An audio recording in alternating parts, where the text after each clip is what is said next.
Welcome to the NHL trade deadline show with Inside the Rink. It is Matt Barry here with Garth Wickham. Garth is with the Production Line podcast covering the Detroit Red Wings, and I am with the Bruins Benders podcast covering Bruins. And Garth, we'll start out with the news from the Bruins before we get into trade discussion. David Pastrnak signs 8 years, $90 million, an $11.25 million salary cap hit for a team that's kind of salary cap strapped heading into next year. What were your thoughts initially when you heard of the signing? It's a lot of dough. It is, isn't it? It's a fair deal. I feel, I'd say top three winger in the NHL, if not like up even higher. So, that's just going to come with the landscape there. I'm actually kind of surprised it took this long. I was like, all right, I felt like it was gonna get done a little sooner, especially with how the season was going, how the vibes were very high with the Bruins, and no, of course they announced the Bertuzzi deal the same day as the Pastrnak deal, so it's kind of funny how I'm sure Bruins fans really enjoyed Thursday. Oh, we certainly did, and covering the Bruins and being close to what they do on a daily basis, it was getting a little nerve-wracking, I think, for Bruins fans and kind of questioning why it wasn't happening. And there was some thought that maybe Pastrnak was going to hold the Bruins over a barrel and then get to free agency. And then it would be an absolute disaster, to be honest, because you can't lose a guy like Pastrnak who projected to be, a 50-goal scorer, at least for the next couple, 3-4 seasons anyway, at his young 26-year-old age. And it was getting a little, it was making people anxious in Boston. And then he comes in with a deal that I think is a pretty solid deal for them. I mean, it's under Panarin, it's under some other guys in the league.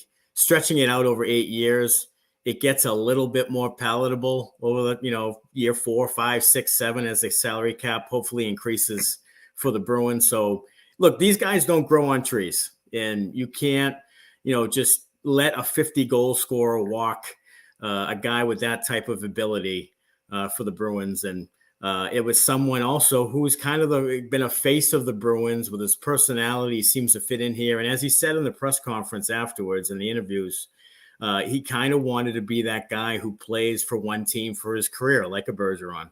And that's what got the deal done. And I think it's a great deal for the Bruins and Sweeney. Some Bruins fans don't love, that Pastrnak, they feel Pastrnak might be a little one-dimensional, might be just a goal scorer, but he has 40 assists. And here's the thing that really jumps out with me is that this season, he's 2 minutes above the average ice time in his career. He's just under 20 minutes per game ice time for a guy who doesn't penalty kill. So that's a lot of 5-on-5 and in power play time for him. That's a third of the game. So he's putting in a workhorse kind of workload for them too this year, which has been impressive. Now, whether or not his body will hold up, we'll see. But you just can't replace a guy like him. 100%. I agree completely. Yeah, goals don't come easy in the NHL. No. And he has 43 goals, and he also leads the team with 40 assists. He's been playing on the second line, essentially with David Krejci, who's been a great addition again to the team, coming back from 1 year in Czechia. So it's been a really good fit. And Pastrnak, traditionally not a Bruins type of player. Not a big banger, although he does hit a little bit more and play a little bit more physically than he did when he first came in the league. But he's not the Bruins type of guy in that sense. So I think there are some Bruins fans who will hold that against him at times. But look, this guy is, like you said, top 2 or 3 winger in the league. He will be for a long time. And as long as he stays healthy, he'll still produce at a very high rate. So it was a great deal, I thought, for the Bruins. And it's been a really good, pre-trade deadline for them. Another guy who signed recently was Dylan Larkin from your Detroit Red Wings. And I thought this was a fantastic deal. And being a Bruins fan, I kind of wanted to kick the tires if they had the resources to get a Larkin if he didn't want to stay in Detroit. But boy, 8 years at 69.6, $8.7 million per year for a 26-year-old center who puts up a point per game. That's kind of a steal. Yeah, it was widely reported that they were looking at an 8-year deal for the whole time. The question was whether it was going to be over 9, was going to be around 8. That was the big holdup. It was about that $1 million gap for most of the season. Like Larkin had a lot of leverage here because again, you look at the Red Wings depth chart without Dylan Larkin in that picture, it's pretty bleak. And you look at the prospect pool, we have Marco Kasper coming up, but again, he got drafted 2022, 8th overall, but he's not ready to go yet. So you look at the NHL picture, you can't lose Larkin.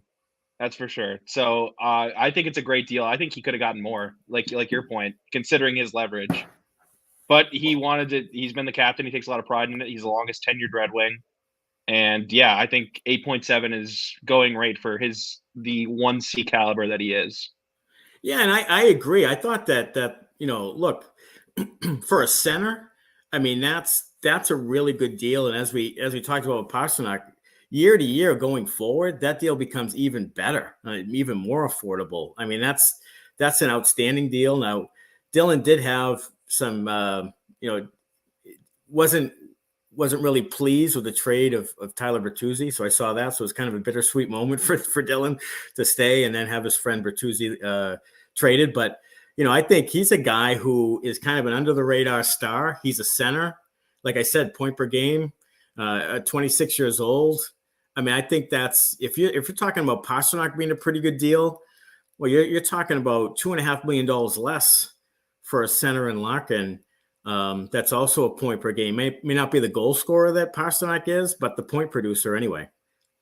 Yeah, I mean, not quite Pasta's level for sure. I mean, 80-point guys are still very valuable in the NHL, and I think 8.7 is a very fair number, and I think all Red Wings fans would tell you that. Yeah, no question, and I think that's that's a really good deal for them, and yeah, I think it's great for the Red Wings as they move forward. Roscoe joins us. Roscoe, how you doing? Hello. Good to be here. Thanks for having me. Absolutely. We're moving on now to the Tyler Bertuzzi trade. The Bruins get Bertuzzi as some insurance as Nick Foligno and Taylor Hall go down with injury. Both could be out until at least the beginning of the playoffs. It's a deal that the Bruins fans loved kind of universally. The Bruins give up a top 10 protected 2024 first round pick and a 4th rounder in 2025. A really good trade. I think it's a guy who's been injured. He broke both hands and was out for a bit. But last year, 30 goals. He's a Bruins type of guy, kind of a pest, kind of a dank, that kind of thing. Oh, yeah. And Bruins fans love that when he's on their team. And I think it's a really good fit for them. And if he can stay healthy, a really good addition. And we'll see if they can continue by re-signing him after the season. Yeah, as a Leaf fan, I had marked either Jeannot or Bertuzzi. If either of them go to Boston, I'm just going to cringe because I know they're the most Boston Bruin players, and I'm going to have to face them. But no, I think it's a great pickup for Boston. Now, Garth, you've been close to the Wings. What does Bertuzzi bring to the table for Boston? Like a really underrated part of his game is his puck retrieval game. Like he's very good in the corners. It's not so much the physicality, but it's actually his smarts at his body positioning and puck protection. Underrated playmaker as well. He's able to get like behind the net, retrieve pucks, and then find guys in front. Underrated creative. He's just a great player. Like you said, very Boston guy. And I'm bummed to see him leave, but I mean, there's plenty of reasons. It was widely reported that contract negotiations went nowhere. It didn't seem like there was a fit to stay. So it makes sense to cut bait, and I mean, good value for both ends, I believe.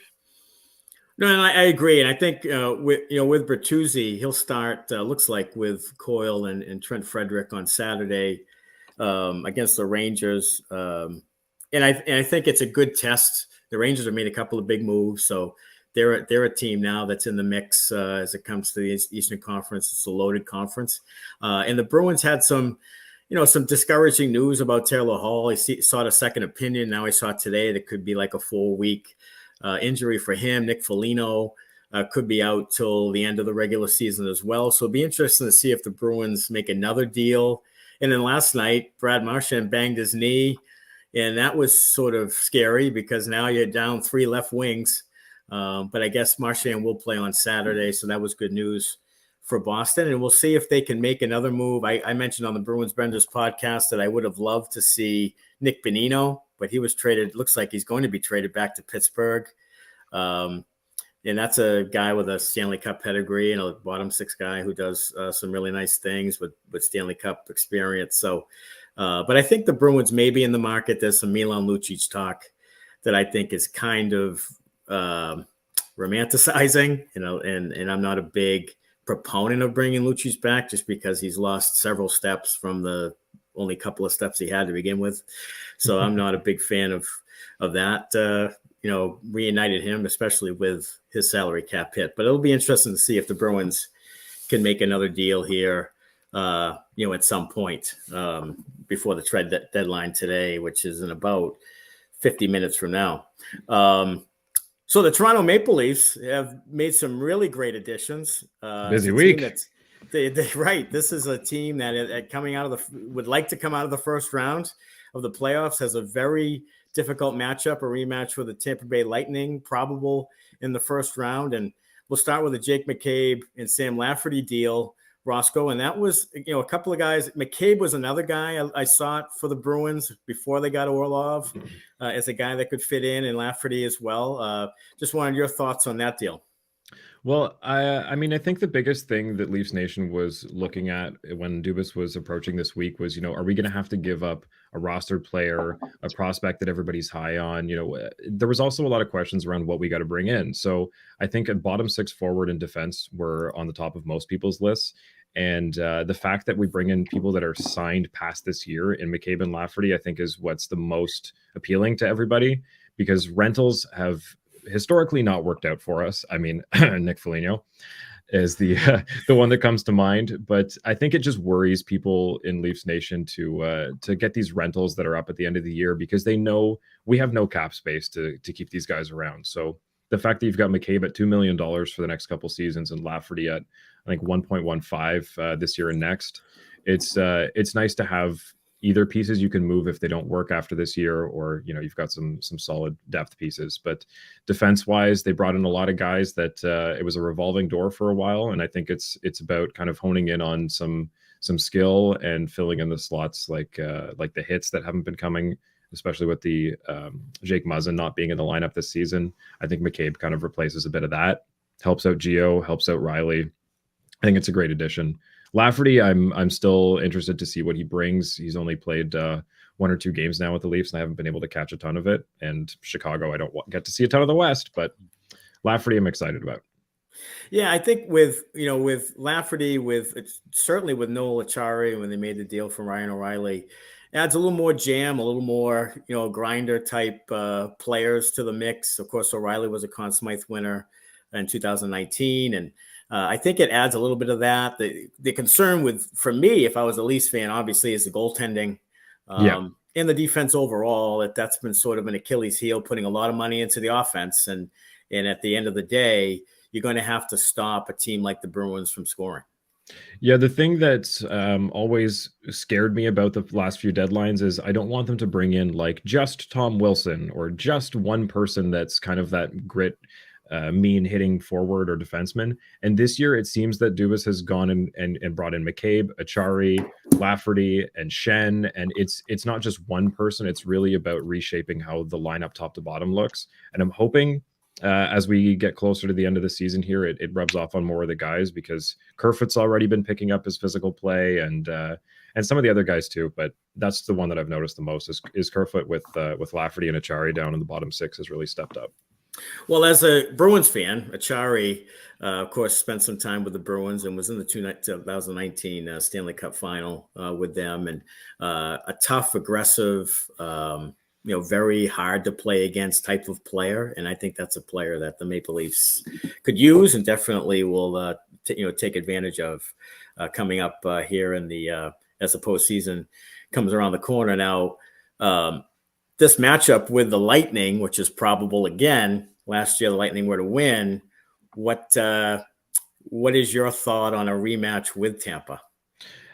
Look, there's always villains. I mean, when we've gone up against Boston, you pick the names that they're always just scratched out on Leaf fans' walls with the darts thrown at them. And I think with the Tampa Bay Lightning, it's become Corey Perry, Pat Maroon, Bolivier. There's who was the other one that they picked up last year that was just a killer against the Leafs from Ottawa. The name is escaping. Nick Paul. Nick Paul. Oh, thank Paul. you. Yeah. Nick Paul out of nowhere becomes a Leaf killer. So I think it's just about not letting those guys get in their heads. I think a lot of the muscle guys they've brought in will kind of protect Matthews and Nylander and Marner from getting pushed around all night. Even just last night, Shen giving a couple extra shots after the whistle to Huberdeau. It's something that was missing from the team, just that protection and attitude. So I'm hoping that helps them. For sure. A trade coming across right now, Minnesota Wild are trading Jordan Greenway to Buffalo. The details are incoming. That's an interesting trade for a Buffalo team that got, they got whacked a little bit last night, 7-1 to Boston. But with Tage Thompson, they have a good young team, a team that is sort of in the mix on the borderline of making the postseason. Looks like they're making this move to try to at least make the postseason. I think that would be a good first step for a rebuilding team. So I think the funny thing about this, I probably need to be fact checked, so maybe I shouldn't say this right now, but I think Don Granato coached Greenway at the U.S. National Development Program. Oh, okay. So that might be an interesting little fit there. Wow, he's the same age as Tage Thompson, I believe, or they played on the same team.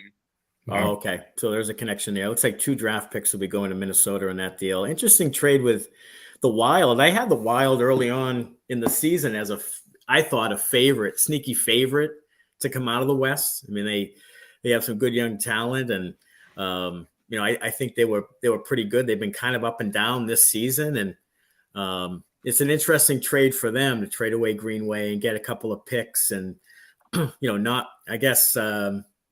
been as aggressive as I thought they'd try to be to try to make a run in the West, which is kind of with Colorado being, injured and not being at full strength. It's kind of a wide open West for anyone to take. Absolutely. Yeah. Minnesota is such an interesting team because they've kind of had Philip Gustafsson of late, who's really popped off in goal, really good numbers, but they can't score. And I mean, Jordan Greenway, getting rid of him, I think he has 2 goals in the year, so it's not exactly hurting their offense. But right. I'm curious. Right. I'm curious if this is opening up for something else, like possibly like a JVR or something like that. Well, that'd be interesting because Matt Boldy, he's young. He's had a decent year for them. Obviously, Kaprizov is excellent as a goal scorer, but you're right, up and down the lineup, kind of thin when you go outside of those 2 guys. So they could use some offensive, an offensive upgrade for sure. Pierre Engvall went to the New York Islanders earlier in the week. That was an interesting trade for an Islanders team that, I thought was decent coming into the season, but now is, obviously they're at risk of not making the postseason at all. It's funny. I was going to say when we were on the Wild, the Leafs just played them the other day, and I saw a lot of similarities to how the Islanders play. In that they've got, there was the expectations, they've got a lot of the pieces, but they just can't score. So hopefully, I mean, Pierre Engvall comes off of the 3rd and 4th line of the Leafs and goes right to the first top lineup here on the island. So maybe it's just about bringing some physicality and helping out their guys get to the net. But I mean, I don't know really what the problem with the Islanders not scoring is. I don't know if Engvall is going to help that, but hey, try it out, guys. Yeah, and it is confirmed that Granato was coached Greenway there. So you were right on that, Garth. That was excellent pull there from you. Nailed it. Yeah, Nailed absolutely. 2nd round pick in 2023 and a 5th round pick in 2024 go to Minnesota. And Buffalo is expected to take the entire cap hit. I'm a little bit surprised on that. I feel like that's a good return for the Wild. Not saying Greenway doesn't fill a need there in Buffalo as a bigger forward and can play a really strong defensive game. But it's a lot, like $3 million AAV, another year after this one, and the Wild were looking to trade him for a while. Yeah, that's a pretty good get for the Wild. I think you're right. I think 2nd round pick and what is deemed to be a pretty deep draft is probably a pretty good pull for Minnesota. Yeah, and Minnesota's going to need all the entry-level contracts they can get over the next few years with that dead cap space taking up a huge chunk of 14-15 million. So yeah, that's quite a bit when your cap is flat. Supposed to be the biggest year, I believe. I think it's supposed to be. I think you nailed it. 14, Wow. I think. Wow, that is quite a bit of dead money on a $82 million cap that's flat for the last couple of 3 years. Sandin to Washington, that was an interesting trade as well. Washington obviously traded Orlov and Garnett Hathaway to Boston in a big trade for the Bruins that's paid tremendous dividends already.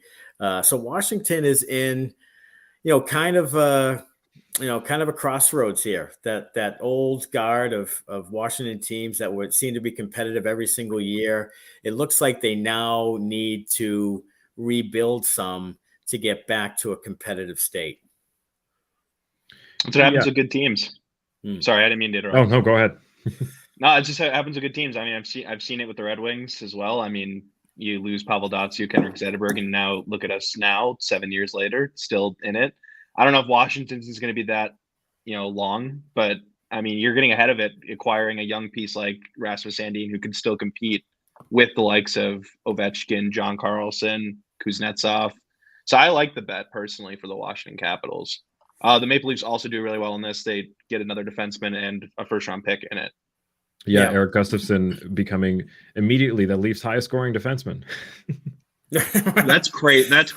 That is crazy. Yeah, they do not get a lot of scoring from the back end. So the fact that he comes in and is immediately with, I think, 38 points, the highest scoring defenseman on the team, that's important for them because Sandin would be that in a couple of years, but Gustafsson's that now. And I think that's what they're interested in.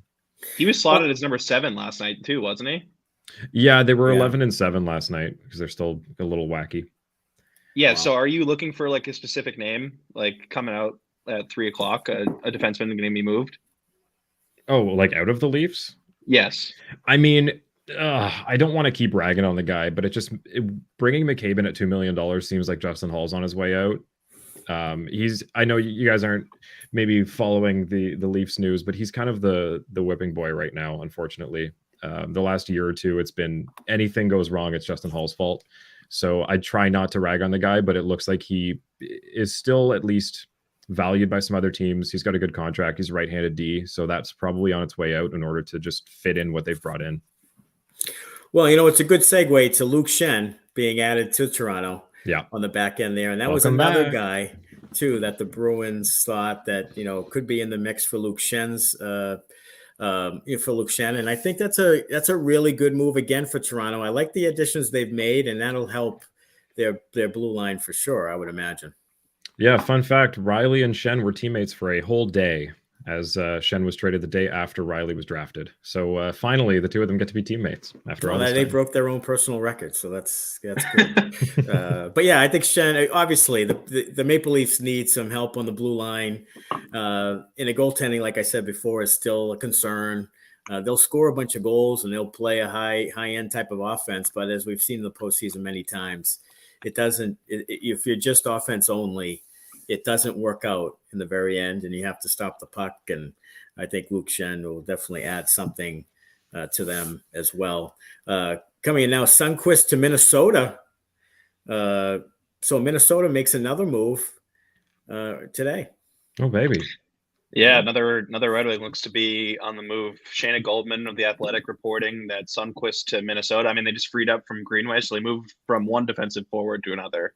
Right. As a Red Wing fan, I really like Sundqvist. But I mean, UFA, a year you're not going to make the playoffs. By all means, I'm curious. I'm guessing like a 4th or something like that. I don't think it's an extreme return. I think it would be too much. Yeah, I just don't think it would be too much. I mean, they just got a 5th. Maybe it's even that. Play. Yeah, maybe it's even that. I don't know. Maybe they flipped it. But I'm with you. I think that's one defensive forward for another.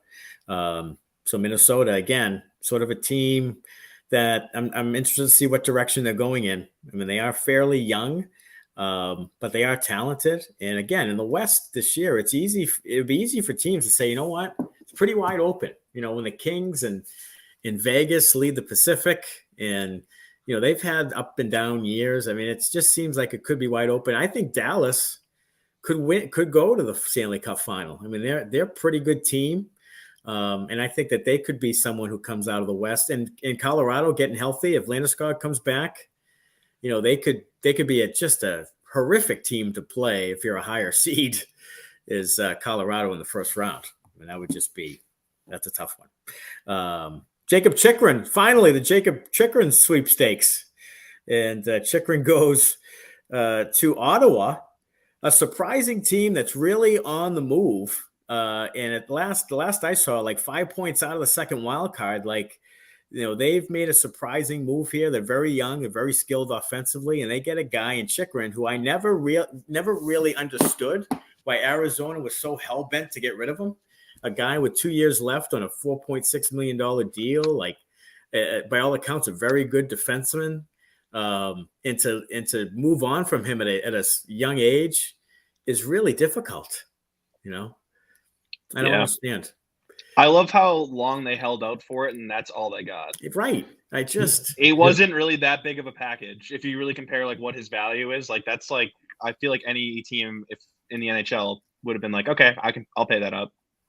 Yeah, because wasn't it 2 firsts a prospect and a rostered player was what they were asking for a while ago? Basically equivalent to 3 first rounders, but they obviously were valuing higher end prospects. You know what I mean? Right. So it's a very interesting development that they just kind of caved. It was almost like they made that decision with the LA. It seemed like them and LA were close to a move. They sat him out. It fell through, and then they had to kind of commit and sit in the decision they made. And 2 weeks later, eventually they got forced out. So I mean, hell of a job by the Senators. Sure. Yeah. And there's a crazy condition on this. That second, I think the 2024 second round pick becomes a first unprotected if they reach the Eastern Conference Finals or something. Right. Yeah, that's exactly what it is. I was reading through today. It's Eastern Conference Finals, right? So it is 2 seconds, essentially. Yeah, it's 2 seconds. Right. It's 2 seconds. And I think, I know that Boston, they balked at giving up Fabian Lysell and a first and whatever package that was for Chychrun. So that was one of the teams that was kind of in on it. And like you said, their expectations were a little high, and teams were just kind of falling off the map on it. And then Ottawa swoops in and makes a really great trade. I mean, that's just a really good player with term, couple of years at a really affordable rate. I mean, that guy's making what Brandon Carlo's making. It's a pretty good deal for the next 2 years for them as well. So Ottawa's a very good young team, and it adds a defensive prospect to them as well. So that's a really good move for the Sens. All right. So, and it looks like Detroit making a push for James Van Riemsdyk. Really? A little confusing. I don't really get this one. Yeah. Yeah. I can't even say if it's a retention slot because they've used all their retentions. They have three retained salaries right now for Jacob Vrana, Bertuzzi, and Panic from last year. Right. So I'm curious what the deal with this is. I guess the Red Wings are still kind of close. You move on from Bertuzzi and stuff like that. You get big pieces, Philip Hronek as well, and you give up another reported ask as a third. So I guess to stay competitive and not completely fizzle out. I understand a little bit, but I mean, if it's anything more than a piece like that, I'm pretty confused.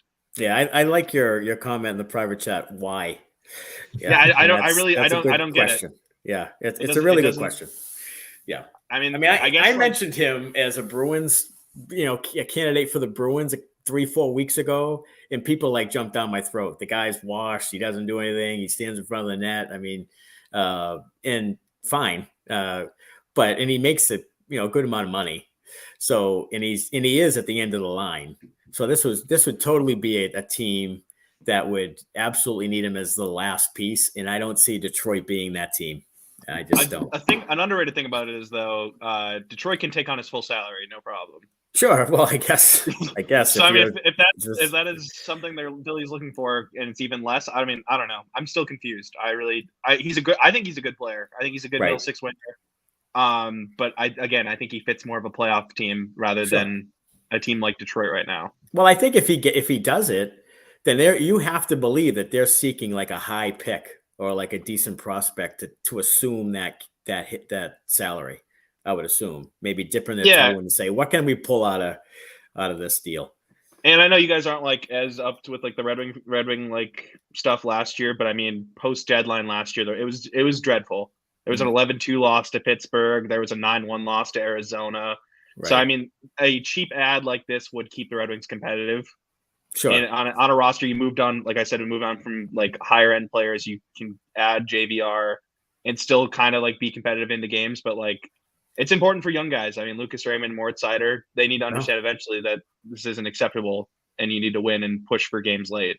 So being competitive and still being close to a race, even though I think the odds are like whatever 3% per money puck, it's not realistic. But I mean, players don't really think like that. All right, let's begrudgingly talk some blue shirts. Patrick Kane goes to the New York Rangers in a big deal from Chicago. This adds on to the deal the Rangers made for Vladimir Tarasenko as well. They get Kane and Cooper Zek, and Arizona gets a third round 2025 pick, and they also get and Chicago gets 2023 second rounder and a fourth rounder and a couple of prospects. This is Patty Kane pulling a Taylor Hall and dictating where he's going, essentially. Yeah, franchise player. He deserves to choose where he wants to go, and he chose New York. And I know it's kind of being compared to like the Claude Giroux trade last year, but again, it's you're doing right by the player. I guess like the package, in my opinion, doesn't really matter as much. He gave you a bunch of really good time. So I know, like, I don't think Rangers fans, I haven't really seen them being like bragging about how cheap it was, but like it was a unique situation for both sides. Yeah, no doubt. And I think that, Kane, people have talked about whether or not he's declined some and so forth. But man, you put a guy with that kind of skill on a team like the Rangers making a postseason rush, and now he's going to probably be motivated to show that he still can play and can add to a Stanley Cup run. So, I just think that this is a guy that I wanted the Bruins to kind of, I would have been okay with the Bruins mortgaging some of the future for him, to be honest, if he wanted to come to Boston, but he wanted to go to the Rangers, and here they are. So that's a good move for them. And of course, Tarasenko, another guy who could score. So that they've really improved their offense, and they'll need to do so in a stacked Eastern Conference. Another guy that wanted the Bruins to get, or at least inquire about, was Timo Meier, and he goes to the New Jersey Devils. And the Devils are a good team. They've been good pretty much all year long, kind of flying under the radar with Carolina and Boston and Toronto kind of getting the headlines. But the Devils are sneaky good and could be a really tough out. It's one of the longest trades in NHL history. Let's look at the thing. Look at that. Meaty. It's meaty. Yeah, it is. It's a lot of that. What is it? The transportation guy, or whatever the people are in the organization who handles flights and relocation, had a bitch of a time with that one. That's I hope they got like a nice like bottle of wine or something dealing with all of that. I think I'd probably drink it. Meanwhile, this is like every trade in the NBA ever. It is. Oh, I know. You're completely right. Like the NHL is very notably. I mean, look at today. Like you got like a guy for a fourth or something like that. So I mean, this trade right here is very fun. Yeah. However way you dice it up, I really like this trade for New Jersey though. New Jersey gets to hold on to all their top prospects like Luke Hughes, Simon Nemec. I know Dawson Mercer was an attractive name that was being thrown around out there. Alex Holtz. So you get to hold on to all those guys, and you keep your very competitive core, and you add Timo Meier, who's a very underrated player. He's a first line talent, a very good winger, 45 goal guy, plays physical, hard nose. There's not much not to like about his game.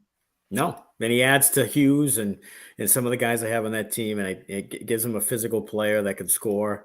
I think it's a really good move for them. And first round picks, my thing with first round picks are, if you're a really good team and you're trading your first round pick and that team ends up picking, 27, 28 to 32, it's almost like a second rounder. I know this is, people are saying that this is a really deep draft, but to me, it's the difference between the Bruins getting Johnny Beecher at 30 and Fabian Lysell at 21. It's a big difference, when you're talking the end of the first round.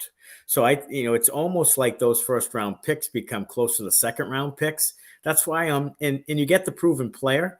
So that's why I'm not big on hoarding your picks. And I'd give away the picks too, especially when you're a good team that's going to be picking down the draft anyway.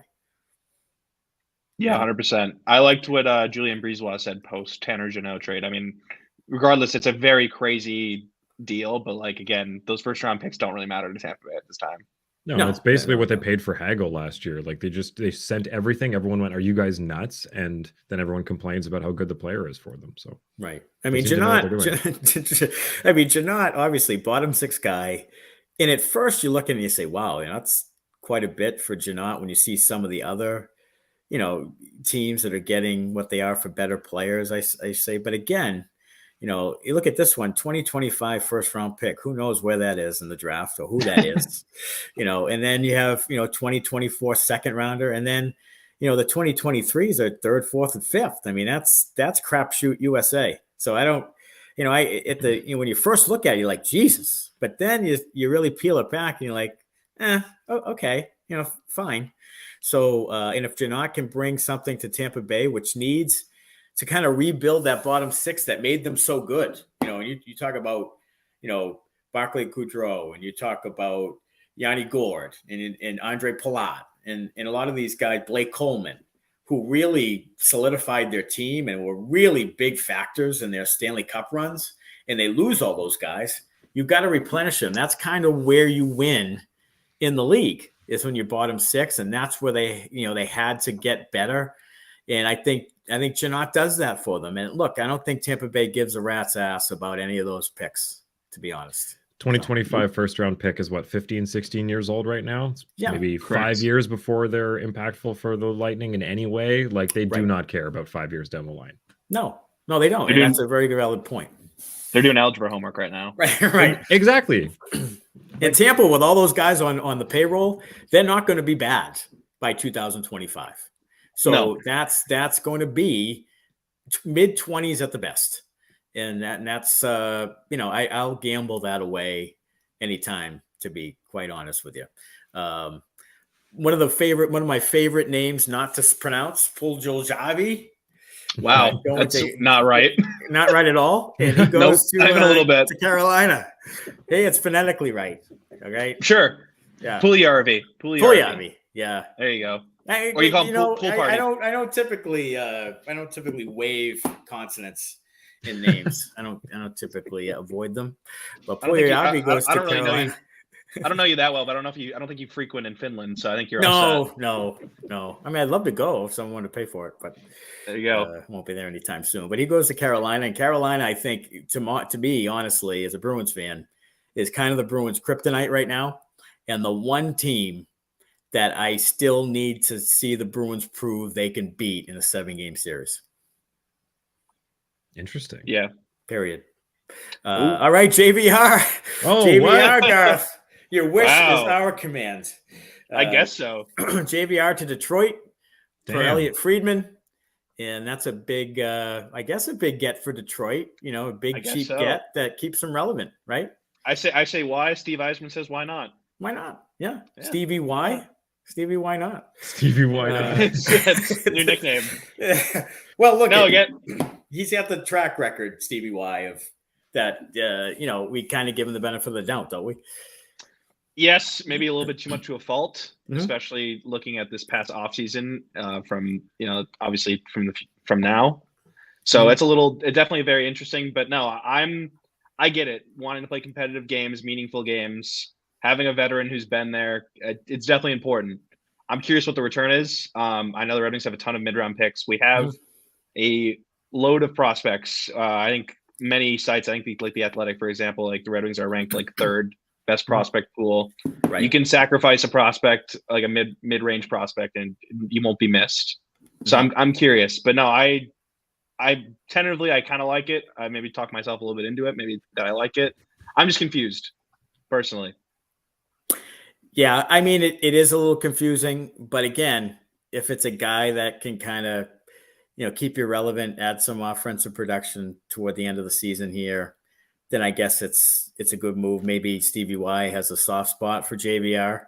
I have no idea. Maybe he's a coveted player. Sometimes GMs get this thought in their head that we really covet a player, and then it's 3 or 4 or 5 years too late. Then you finally get him. Maybe that's it. I don't know exactly what it is. You mean like Oliver Ekman-Larsson to Vancouver?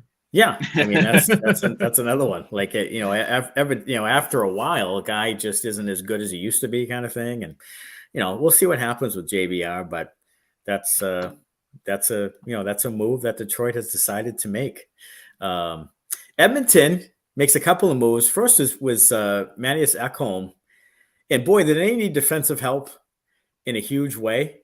Watching them play the Bruins the other night, they're if Darnell Nurse is a number one defenseman anywhere, it's not on my team. Like, he's a fine player, but you look at all the other defensive cores. You look at the Bruins defensive core, Carolina's defensive core. Like, that defensive core is not good enough. And as much as you have McDavid and Draisaitl and Hyman's had a great year, and Ryan Nugent Hopkins, like, it's just not enough. Again, just like the Leafs, you need some defense on the back end, and they get Ekholm from Nashville. Leafs just made a boring trade. Dryden Hunt to the Calgary Flames for Radim Zahorna. Sorry. Okay. You're fine. Wasn't Dryden... That's right. Dryden Hunt was in Toronto. He was buried, wasn't he? Yeah, they grabbed him earlier in the year from... they traded Dennis Malgin to Colorado for him.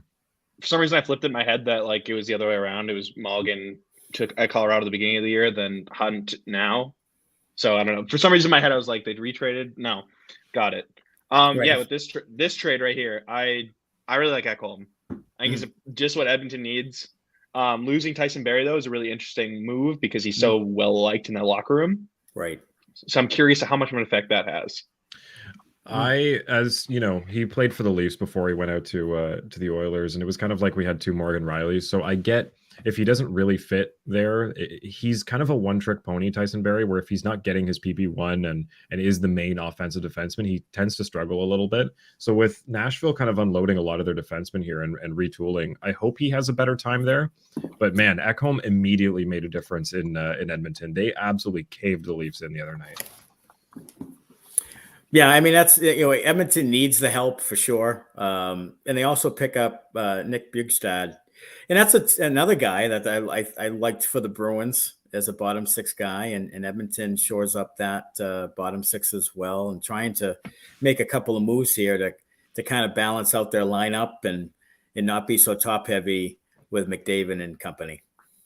Yeah, I like the Bjugstad pickup. Kind of a weird spot. He was in Arizona. He was trade-related reasons as well as, Chychrun. But no, it was really interesting that his agent came out and said, like, free him kind of thing. It was kind of crazy. And so it's nice that he gets done and you get back to playing.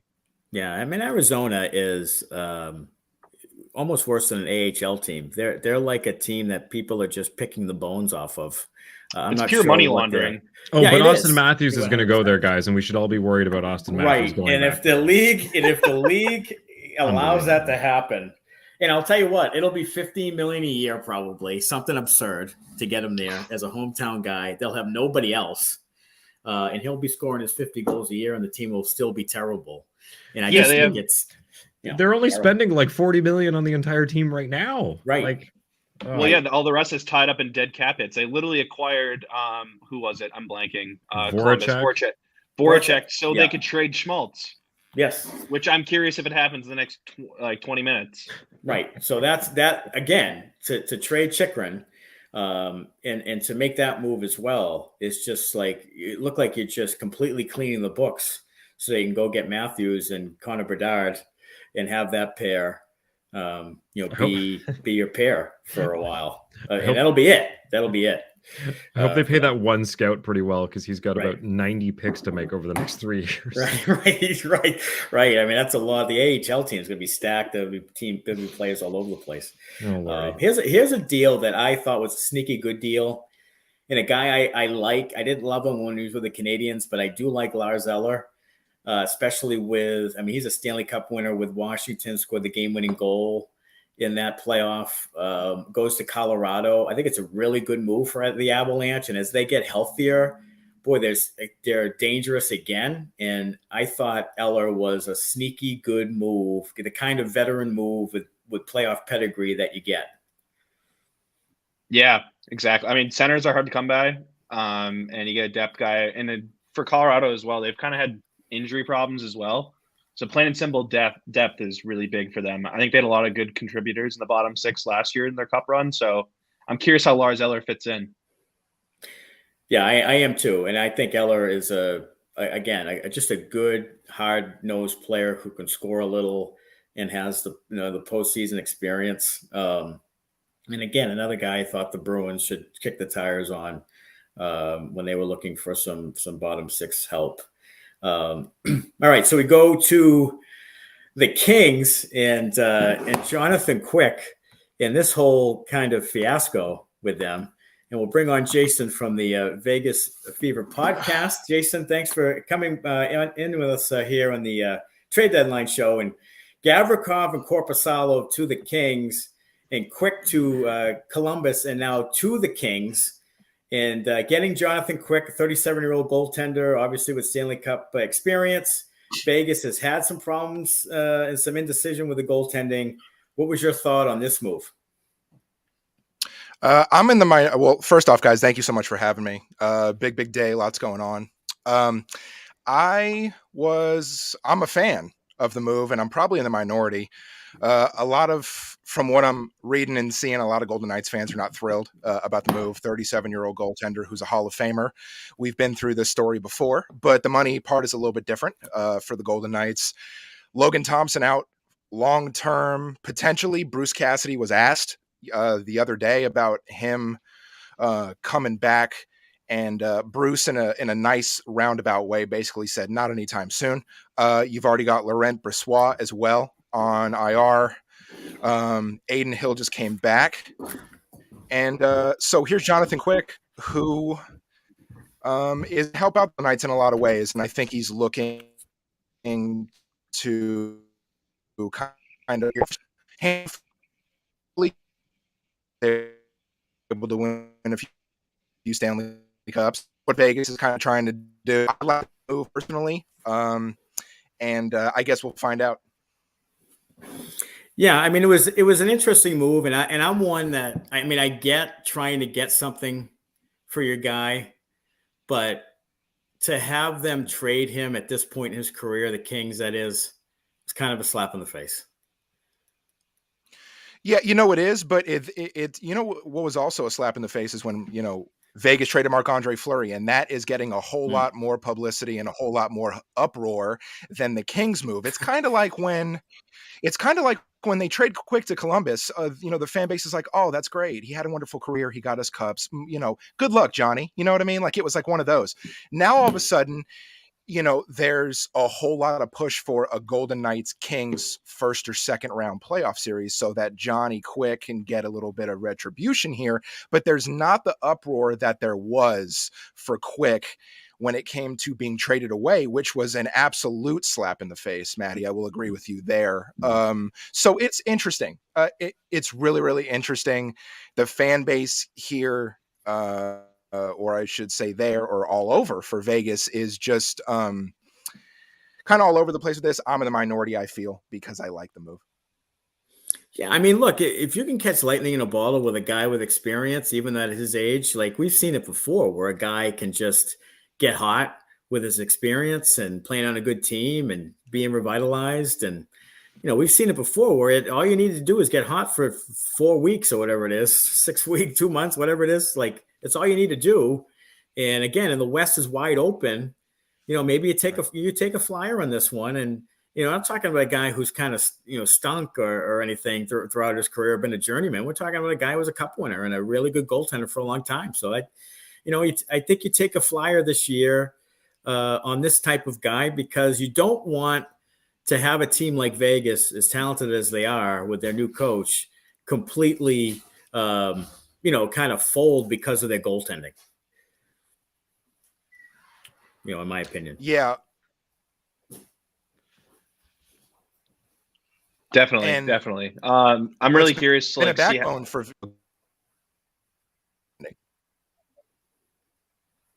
Oh, I think we just lost him. It looks like we lost him. But yeah, go ahead, Garth, with your point. No, I think the Quick bet is an interesting bet. I mean, guy, veteran experience, Stanley Cup pedigree, but his numbers haven't been good this year. And it's tough how cold and calculated that move was to get rid of him from LA. But again, he wasn't producing. Right. So I get it. So I'm curious how he fits in with Vegas. I know more of I don't know. The system, I know Bruce Cassidy's there, so defensive system's probably a little bit better, but I'm curious to see how the fit goes. Sorry, guys, I do have to jump out of here. Thank you so much for having me on. It's been a blast. Maddie, Garth, pleasure. Jason, have fun. And Leafs legend Michael Hutchinson gets traded yet again. I think he wasn't he a Bruins legend at some time? Like, not just on his birthday. 45 years old, isn't he? been everywhere. Oh my goodness. Well, thanks, Roscoe. We appreciate it. Thanks. All right, Max Domi to the Dallas Stars. Domi, again, Bruins fans, some of them wanted to see maybe Domi get added. To me, Domi is an interesting guy because if you look at his postseason last year, he actually hurt the Bruins, scored 3 goals for Carolina, the only 3 postseason goals he's ever had in his career. But there seems to be a lot of kind of love for Domi from other teams. Like they think they're going to get more than he really is from them. I don't think he's that big of an ad, although I do like Dallas a lot. Just don't think he's that big of an ad. He definitely doesn't move the needle for me anyway. They have their moves are kind of interesting. I felt like they're in a unique position to kind of really buy and push the weight in the Western Conference, but instead they kind of get secondary pieces in Dadonov and Domi. Yeah, and I think that Dallas, again, I've always kind of pointed at them as a team that could really come out of the West. I mean, they're good. They're pretty good, and I think they fly under the radar some. And with Colorado being banged up and in a kind of a wide open West, I think Dallas has a real chance to get there. And if this is the type of deal you think you need to make to kind of balance things out and add a piece in the bottom 6 or what have you, I mean, he does score some goals in the regular season. I'm still interested to see what he'll do in the postseason, in a long run with a team. But I wasn't, I just not a big Max Domi guy, maybe because he played for the Canadians, maybe because his father I didn't love. I don't know. Maybe I'm just have something against the family. I don't know. But I don't love the guy. And Anton Hudobin, former Bruins legend, went in that deal as well. He's another guy like Hutchinson who's like 105 years old. St. Louis receives Jacob Vrana, and this is near and dear to your heart, Garth. Dylan McLaughlin coming back in a 7th round pick in 2025. So the worst 16-year-olds for that one. Exactly. Yeah. Super interesting deal. Again, Vrana really struggled to get any momentum this season. 2 games in, joins the player assistance program. He comes back. There's young guys such as Jonathan Berggren, Elmer Soderblom, who end up being higher in the lineup than him, have the trust of the coaching staff, new system, new coach. And Vrana kind of finds himself on the way out. He does 2 weeks in Grand Rapids for conditioning stint, ends up getting waived. Nobody claims him. He spends about a month and a half in Grand Rapids, and then he's brought back up. And it was widely reported it was a showcase. And it looked like he was trending, honestly, going to be towards a summer buyout. So it kind of made sense that the Red Wings were going to try to move him, and 50% retained. I think it's a really good bet for St. Louis. Guy who can score, I mean, in bunches. It's crazy to think that he's been with the Red Wings for 3 seasons. He's only played like 45 games, I think, in Detroit. So, I mean, it's tough when you've barely played. Scored a bunch of goals within that time, though. So I'm curious to see if he can rediscover his scoring touch in St. Louis. I found it interesting that they retained 50% of his cap. And it's probably not a ton of money, but Detroit is kind of acting like your grandfather who cashed in his IRA and is just handing it out to people. Like all of a sudden they're just paying all this money. I don't think, do you really need to retain money on this deal? It just doesn't seem like you got a big return for Vrana. I wasn't expecting one. Like I said, it kind of seemed like the relationship was pretty much on. It was kind of like it was needed to be ended. I couldn't think of anything quick enough that was better than that. But no, it seemed rocky, and both sides it seemed like they wanted out. So instead of a buyout, they get instead of having it for 2 years previous, at the end of this, they get it only for 1 year retention. So I guess you can kind of look at it that way instead of a buyout. But no, definitely an underwhelming, if on the surface, an underwhelming return for a player who has a ton of talent. Well, you'd be sad to hear, Garth, that Elliot Freeman is reporting that they've pulled out of the deal for JVR. Yeah, I did see that. Maybe with a physical. Yep. It was pending a physical, and something happened where that's kind of on hold now. So we'll have to get word on that. And we're about 6 minutes from the deadline. So the last of the trade deadline deals coming in. So we'll see what happens if that's actually something that comes together. And hopefully JVR goes to Detroit and you can buy a JVR jersey. That would be a hot commodity for like 20 games. So it'd be pretty interesting. It would. No, very interesting to like kind of like looking at the responses on that and seeing how everyone went from why are they doing this to all of a sudden why isn't it happening. It's kind of an interesting little development. So I'm curious to see where it goes and what ended up. I mean, maybe it's one of those things we don't even hear about. It just ended up not working, and nobody ever hears why it didn't work. Right. Another deal that came through, Brendan Lemieux goes to Philadelphia. McEwen back to the Kings. Philadelphia is kind of, I just don't know what works for Philadelphia. For the last few years, there's been seasons where they started off hot and completely collapsed. They did that a couple of times. They bring in Tortorella. They start out sort of hot again, surprising team first month of the season, then crash and burn, then get a little better. He wears on them like you will. They don't really have much there in Philadelphia, and I'm not sure the direction. Konechny's hurt now. I'm not sure of the direction of that team. Odd team. They're a very odd team. Oh, we had trade alert. Well, Stecker. We've got an alert, guys. Troy Stecher. Yeah, from, Troy Stecker. To Calgary from Arizona. Yep. Yeah, so Arizona gives up another player as they are just sending everybody away so that they can sign Austin Matthews to a $20 million deal. Troy Stecker to Calgary. Stecher. Yeah, to Calgary. Not another deadline. Second deadline in a row. He's traded. He was on Detroit last year. Traded from Detroit to LA, and then signs with Arizona. So I mean, I think I liked him as like a third pair guy. Definitely doesn't really have the size. So I honestly am really curious why Calgary made the move, because he doesn't strike me as a Daryl Sutter guy. Right. He might see a lot of, because he's not a big defenseman, and I feel like Daryl Sutter really values a big defenseman. But I think he's an efficient puck mover, a good defensive defenseman. But I'm curious to see what the return is and also what his role will be moving forward. Stecher was a guy last season that the Bruins was kind of in the Bruins rumor mill to come to the Bruins as a bottom pair guy. And I kind of liked him in that role, like you said.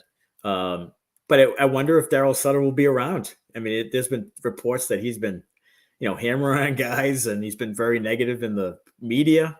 So I'm wondering if he'll be around next season. Yeah, we'll see. Very interesting. Calgary, they obviously they made that big trade last year with Huberdeau coming over from Calgary. So that's a team that I think started out well and looked like to be one of the favorites in the West, and then I think they've underachieved some, to be honest. Big time. And the other night, of course, they had that game where they lost to the Bruins in a historic fashion, and it's just one of those years where they just it just hasn't been what I kind of thought we would get from the Flames.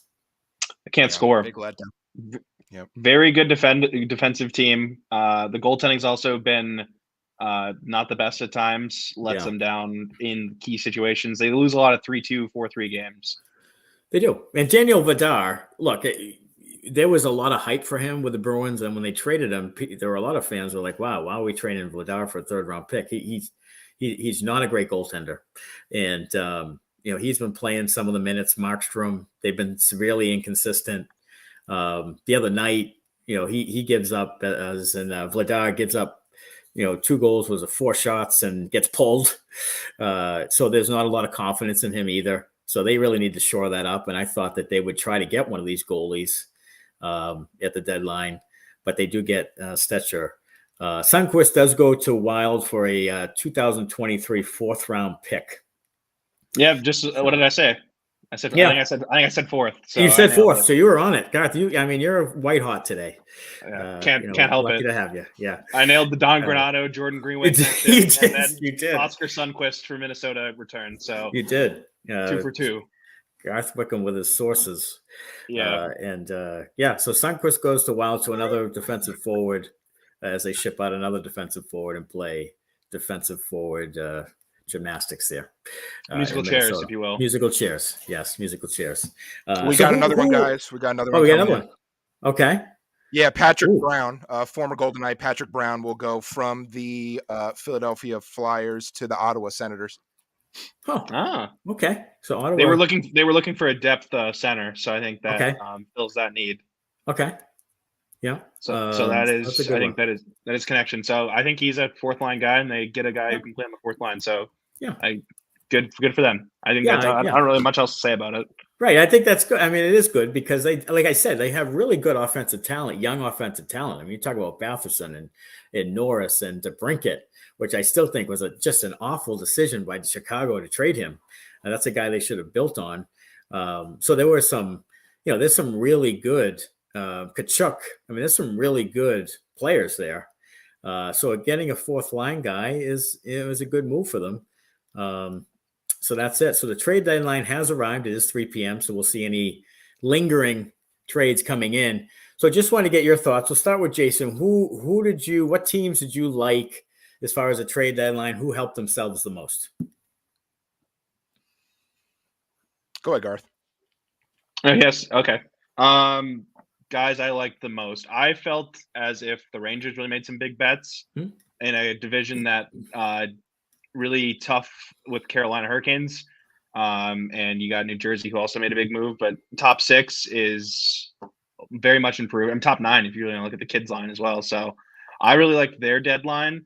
I'm trying to think. Obviously, Boston, the rich get richer. But no, I think those two are like the teams that really stand out to me. Yeah, I liked what Toronto did. Getting O'Reilly. Of course, that was earlier, but they got O'Reilly, they got Achari, then they get McCabe and Lafferty. I mean, that's really good.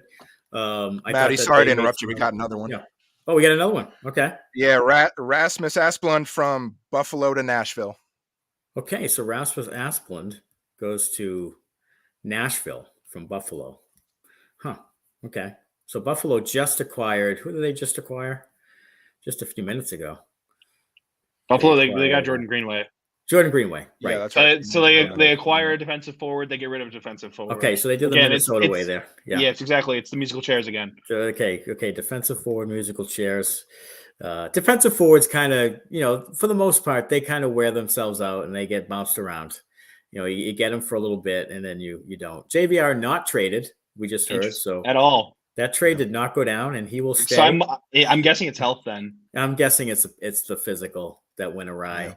Yeah. Nashville is extending Dante Fabro with a new extension. The terms will come out pretty soon with that as well. I'm also really curious on that. It's because he was connected to San Jose ahead of the deadline. Right. Yeah, he was. So I'm curious to see. I know BU guy, obviously. Right. I'm sure some Bruins fans would know some stuff about him. 2016 draft. Yeah, very curious. A right-handed defenseman, young still, so curious what that number looks like. Yeah, an old teammate of Charlie McAvoy at BU, right? Jack Eichel too, I believe. Yeah. So that's that team. Matt Grzelcyk, good team, good team back then. But Fabro gets extended. Carolina is done for the day. They've announced that they are done with transactions. But as I was saying, Toronto I thought was really good. Boston obviously made 2 really good moves to really bolster their lineup. I thought they might do something else today, but it seems that the Hall injury, when they first talked about it, they said, he might be okay. And then Montgomery said, it was kind of discouraging. And then today it seemed like 4 weeks or so. So maybe they've gotten more of a clarification that he'll be back. Because I thought that if he was any question not to play in the postseason, along with Foligno, that they might do something else today. But, Jakub Lauko scored 2 goals last night. Maybe he could fill in. I don't know. But I thought the Bruins might do something else today. But, of course, their salary cap situation is not great. And they don't want to get rid of their prospects, the few that they have. So I think that's another thing. They've given away some draft picks. Now to give up prospects would completely deplete. And they need some of these prospects to take on some roles as low-cost options coming up soon. So I thought Boston did well, that Toronto did well, that the Rangers obviously did really well. And I really like what Colorado did with Eller. I think that's if they get Landeskog back and they get healthy, I think they're really still in the mix as a lower seed in the West too. Definitely. Hey, Maddie, did you see this question on the side of the screen there? No. What is it? It's from Facebook, from Bill Hanley. It says we can legally bet in Massachusetts now. Put $100 down on Bertuzzi to get hurt by April 1st. Oh, Bill. Yeah, Bill is an old high school friend of mine, and Bill. That's a good bet, Bill, because Bertuzzi does seem to injure himself quite a bit. I don't know if he'll last through the playoffs. He's an excellent junkyard player. dog. Junkyard dog. I mean, he plays a physical, nasty kind of style. He's a good, skilled player. But you're right. And here's one of the other thing about the Bruins. Their average age is about 30 years old. It's like 29.5 years old. So that's something that I thought would hurt them going forward. Was that's the one thing that can bring them down is injuries, because older teams get hurt. And you're seeing it now with, DeBrusk was hurt for a bit, but he's a younger guy. But then Foligno gets hurt, Hall gets hurt, and Marchand gets dinged up, and it's something that can be concerning. It's the one thing, other than the Carolina Hurricanes, that can bring the Bruins down, I think. Kings traded Austin Wagner to the Blackhawks for future considerations. Chicago stockpiling no-name guys. Well, they need guys to play on the roster, and they need warm bodies. Right. So that's 100% what that is. They moved for Anders Bjork yesterday. So, I mean, that's another warm body. Yeah. And so now you got two warm bodies moving in for the guys like Domi, who left, Kane. Right. And still their objective is to finish last. So it doesn't matter how good they are. They just need bodies. Yeah. I mean, guys, I'm out. Okay, Jason, thanks for stopping with us. Appreciate it. Thanks, Jason. Yes, sir. Y'all take care. Okay, you too. You too. Ottawa has announced that they are done for the day after the Patrick Brown trade. They didn't need. They're not a team that needs to be super busy though. They're young, new to this. Right. You don't need to be giving up a bunch of assets. So I mean, I don't mind it. Right, and I don't either, because look, I don't think the Senators are making any type of run to the Eastern Conference Finals for making that conditional pick a first rounder. I don't think that's happening. I mean, it's just stacked. I mean, the only way they can do it, honestly, is if they catch lightning in a bottle with those young offensive players. But I just don't think they'll play enough defense, and they'll be experienced enough to go through a murderer's row of. I mean, the East is stacked, loaded. I think that's part of the reason why the Red Wings pulled out. Is just you look at best case scenario, you face off against Boston in the first round in the 8th seed. Right. What's going to happen? Yeah, you're going to lose. You know, so it's Ottawa and the Islanders and Washington and those teams that just they could make a couple of moves, but they're not going to get there. They're just not going to get there. It's announced that Joel Edmondson wasn't moved today. That was a name that was out there quite a bit. He seems to be out there every trade deadline. He had another year on his contract too, so that's a hard one. Yeah, it's 3.25. So I mean, a contending team who's likely against the cap, that's hard to take up. Right. Definitely a playoff type player though. So I mean, it would have been a good ad for someone. Played well with St. Louis in their run. Yeah, definitely. Yeah. I'm really curious to see what other deals come down. Fabro extension, 1 year, 2.5 AAV. That looks like either show me deal or we're going to trade you in the summer kind of deal. Right. But that's a good deal though. I mean, Fabro, obviously he's a good player. Yeah, pure value. It's where you're right where you want it. But it's interesting that it's only 1 year. You know what I mean? Yeah. Brock Besser and JT Miller remain with Vancouver. But Vancouver is another team where they just, I look at their roster and they still have pretty good players. Good forwards. Good forwards, right. But you would think enough good forwards to be better, even better than they are in it. But they have had such a problem with chemistry and coaching and all that stuff. One of the players we just named is kind of reportedly the biggest issue there. And they gave him an 8-year extension over their captain. Really incredible that a guy that was talked about really quite a bit to be moved last year to be extended and then completely lay an egg.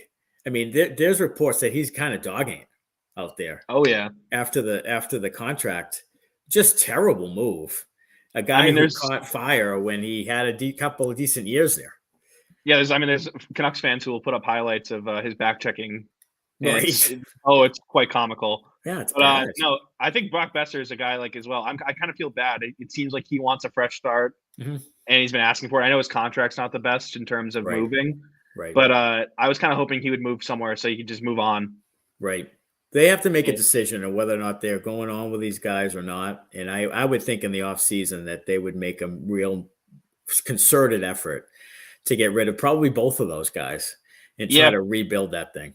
The issue is you run in with Miller is he gets a no trade clause starting first. I think it's July 1st, I think. So very interesting move. And also like they're in a rebuild, but then they want to retool because they acquired Filip Hronek from the Red Wings. Right. A 25-year-old defenseman, which granted, I think he's a good player. I like Filip Hronek, but at the state that they're in is a team who's 28th in the standings or 27th, getting up a first round pick, regardless, it's not yours, but the Islanders, who would be a team that might miss the playoffs. Sure. So a valuable teens. Yeah. Or if not like 14, 15, like that's, yeah. So, I mean, that's as a team, you'd think in that position, you'd want to pick that. You want that pick versus a player who's 25, but it's interesting. I'm curious to see what they really do. I mean, they're always in the news. So, I mean, as content creators, I don't really complain about them making decisions like this because it's something to talk about. Right. And I think the Canucks probably are making a decision. Do we want to draft a guy this year that takes 4 years to, make the team? Or do we want to get a guy like Hronek who is 25 and a pretty good player to play now? So that tells me that they're not going to rebuild when they make that move. I mean, that's just, Klingberg was moved. Klingberg was moved to the Wild. Interesting. At the deadline. Yeah. So that's another guy who's been talked about quite a bit the last couple of years to be moved around, and Minnesota gets him, and that's a good move for them.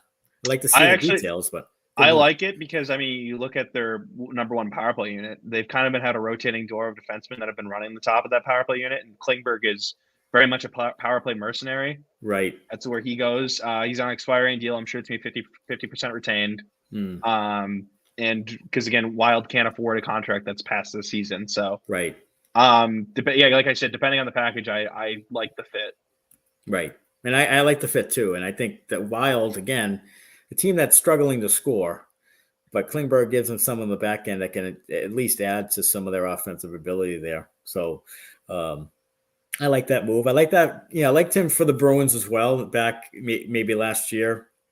And there was some talk about him quite a bit. But so the Wild, again, a team that I thought that was pretty good coming into the year and fairly talented. And, a team that could be a sleeper come playoff time. So that was a good one as well. Any teams jump out at you as teams that I thought Seattle would do more.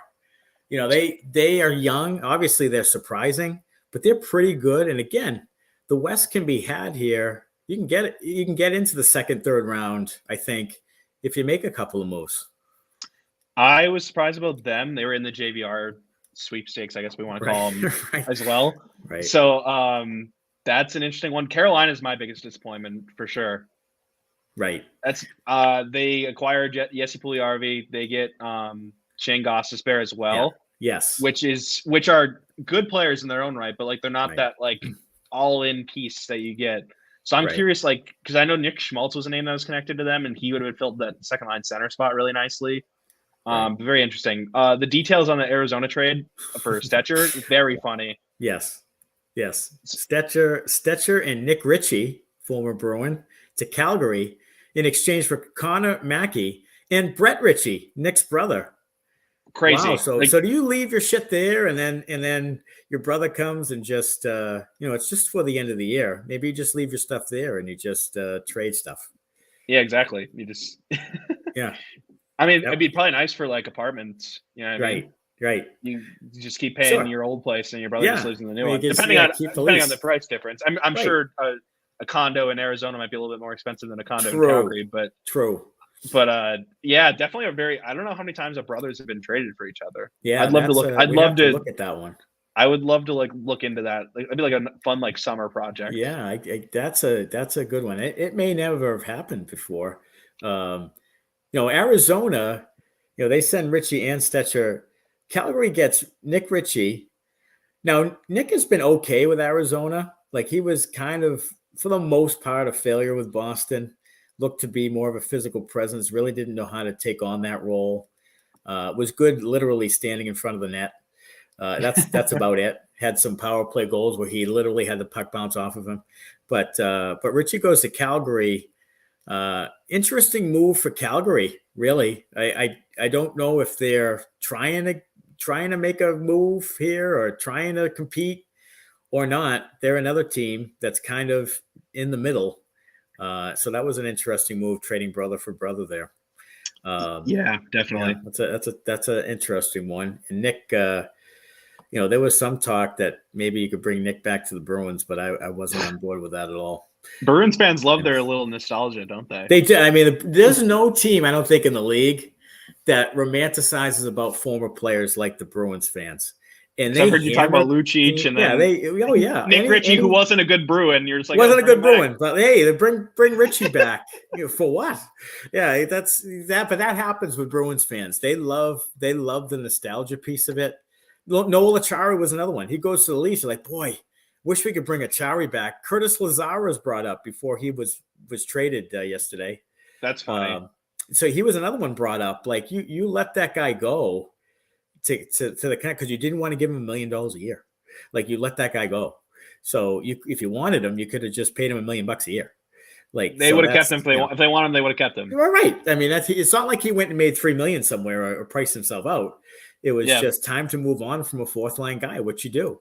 And so Lazar was another guy brought up. Whenever trade rumors come up, Bruins fans, because they only watch their own team, so they don't know other players on other teams, so they'll just go to what they know.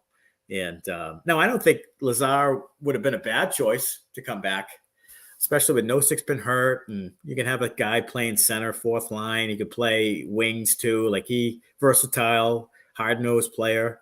Did okay with Boston. Wouldn't have minded it.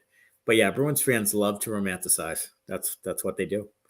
And they love to hammer their own team. When you're on the team, they hate you. When you leave, they love you. That's Bruins fans in a nutshell. So the trade deadline has passed. Any other teams you thought that either lost the trade deadline or didn't do as much as you thought they would?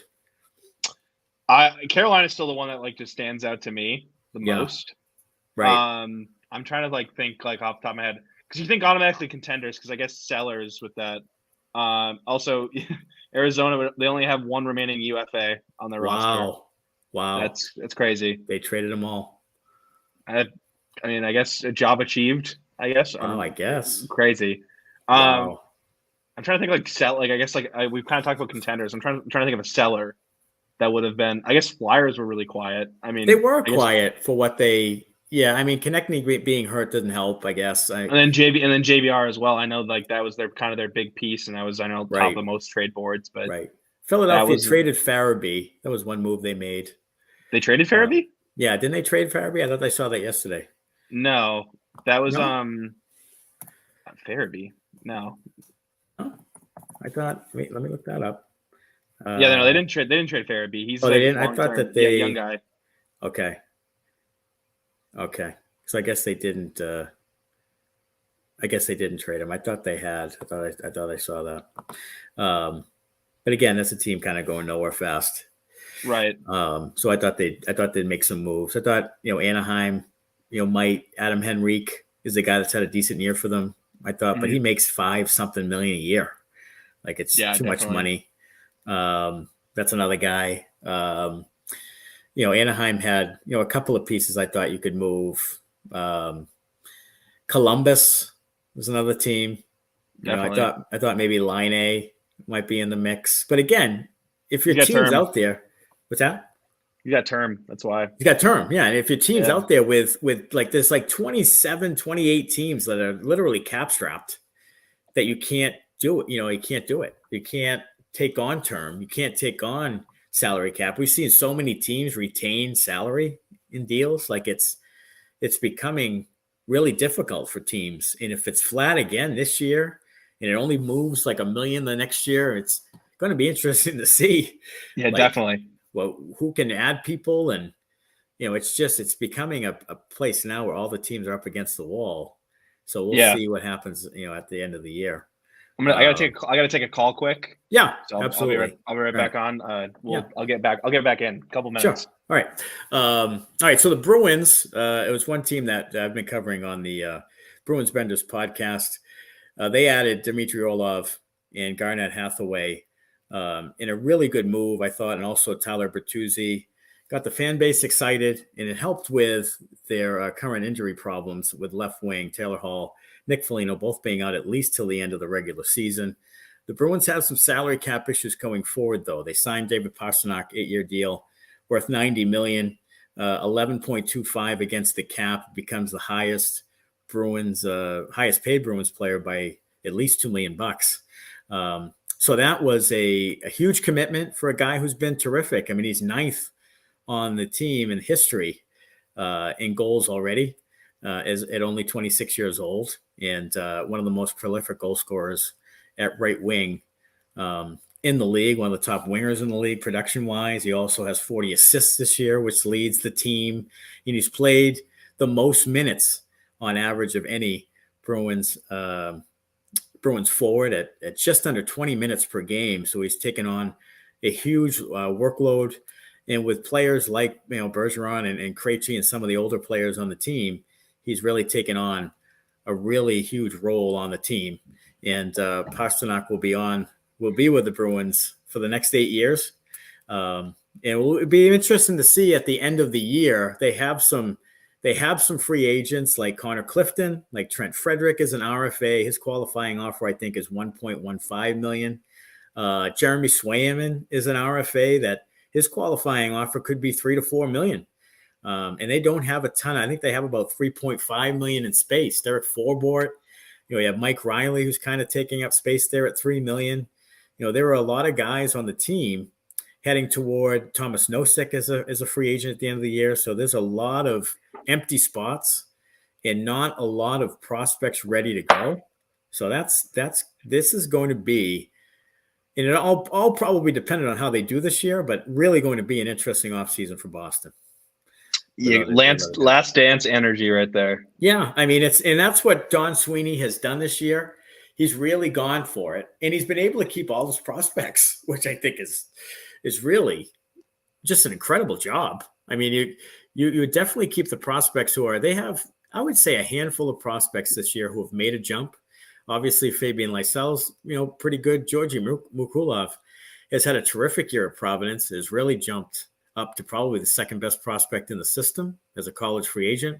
Then they have Brett Harrison, who's been really, really good for Windsor. He's played with Shane Wright over there and had a really good year for them. Tons of goals and a lot of offensive production. Mason Lowry is a defenseman with Ohio State who quarterbacks the power play, who plays like 30 minutes a game. Like he plays a ton for them. So he's a candidate. He's 22 years old. He'll probably go pro at the end of this collegiate season. So there's some guys in the mix there, but not a ton. And they're gonna have to really be creative if Bergeron and Krejci move on. Definitely, that's a huge thing I'm watching. Like as an outside observer, I'm very curious to see what's going on there. Yeah, I mean they signed Pavel Zacha, which is turning out to be a really friendly deal, really good affordable deal for a center, and he looks to slot into the second line center role next year. And that would be great. That's a really good savvy move by Boston to do that. He's had a really good year. And he's been terrific the last 22 games. I think he has 19 points. Like he's playing extremely well. He's a very versatile, very smart player, a 200-foot player, like the type that they like. So there's a guy they can slot in there. They still have Charlie Coyle. They could move on from him. I mean, he makes over $5 million a year.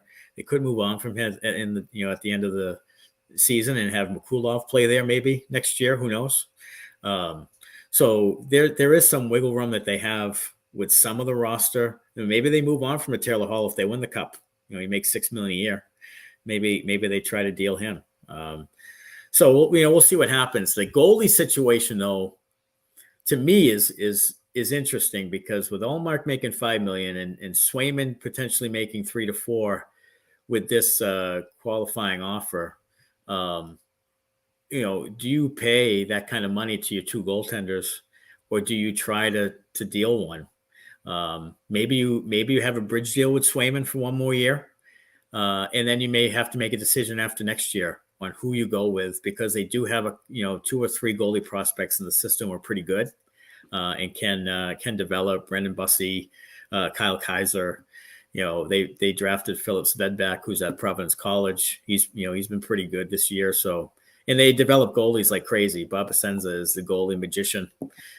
They've had great goaltending for 20 years now.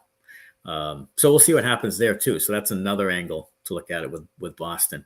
What are your thoughts on Detroit coming up in the offseason, Garth? What would you like to see them add? Oh, it's so interesting because, you look at last offseason, they make the additions of Andrew Kopp, David Perron, Ben Sherratt, Olli Mata, Billy Husso, very busy. And then they kind of, at the deadline here, I mean, granted, it was trending down.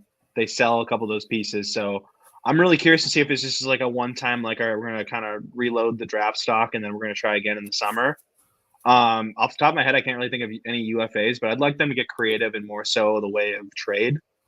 I think Steve Eisman did some savvy work on the Bertuzzi and Hronek deal. The Hronek deal, like we were talking about, Islanders pick this year, and then the Bertuzzi deal being the Bruins pick next year, when it could be a year they're kind of not. I don't think they're going to be basement dwellers, but they could be out of the playoff picture. Sure. You don't know that, yeah. And if not, and if it ends up being their basement dwellers, it's top 10 protected for the Bruins, and it moves to an unprotected first round pick in 2025. And that's, again, very interesting for from a Bruins perspective, sure. How the team building and stuff like that for those years. But no, I'm curious to see, because again, you just re-signed Dylan Larkin. He's going to be 27 in the summer. Right. And it's kind of very obvious they're trying to build around the core of Seider and Raymond.